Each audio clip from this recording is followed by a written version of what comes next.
But the Trump wing of the Republican Party has declared a war against transgender kids. And these children have noticed. A recent survey of transgender youth showed that half of them, 52%, had contemplated suicide over the last year. Just think about that for a second, my colleagues. Half of all the kids who are transgender come to the conclusion at some point in their young lives that they would be better off dead than live in a world that believes they are threats to be marginalized or expunged. That's a national crisis.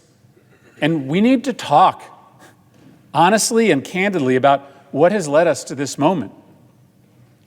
We need to start by acknowledging that this conversation is long overdue. This dialogue about transgender children, it may feel new, but transgender kids aren't. Transgender adults aren't. The only difference between today and, say, 50 years ago is that today there is space for kids and adults to be open about who they truly are. We are all born with a biological sex. And centuries of tightly controlled constructs about what a man should be and what a man should act like and what a woman should be and what a woman should act like. They've sorted human beings into personality and professional profiles based on that gender.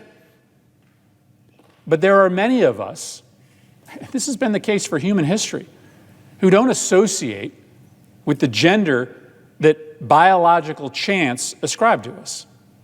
There are people who are assigned male at birth who feel in their bones that they are female. That's what Eric felt. That's what Eric knew. And there are people who are assigned female at birth, but no, they just know that they're male.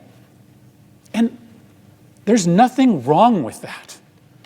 That process of figuring out which gender you identify with, it poses no threat to anyone. But, Mr. President, we do have to acknowledge how hard it is, given those centuries of gender identity and stereotypes, for some Americans to understand what a kid like Eric was going through.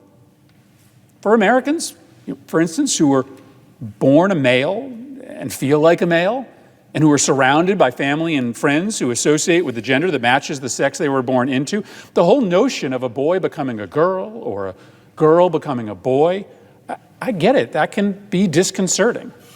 It can be difficult to understand.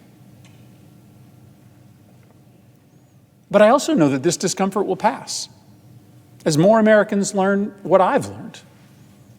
Transgender and non-binary children aren't any different than any other kids.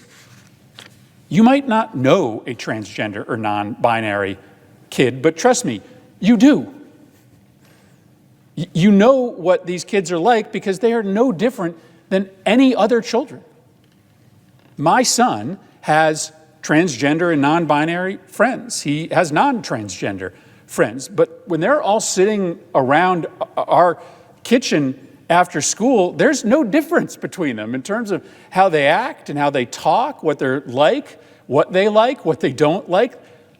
They are kids. They are just kids. And so here's my message to the adults with power who have decided to spend their days bullying these kids. Stop it. Grow up. So you're not ready to accept transgender people. Fine. I hope you come around someday. But these kids threaten no one. They are hurting no one. And well, there are important conversations we need to have about how we include transgender kids fully in sports. I could walk into a room of 1,000 people in my state, ask how many of them have had a child lose a sporting event to a transgender girl, and not a single hand would raise. Saving girls' sports is not the reason why Donald Trump and Marjorie Taylor Greene and their whole political movement has made bullying transgender kids their top priority. No, it's their top priority because they know hate and fear of what some people don't understand has a habit of selling in this country. I wish that weren't true, but it's always been true. There's always going to be a constituency in America that will listen to an argument for why black people or Mexicans or Muslims or gay people or transgender people are ruining America, why we should fear them.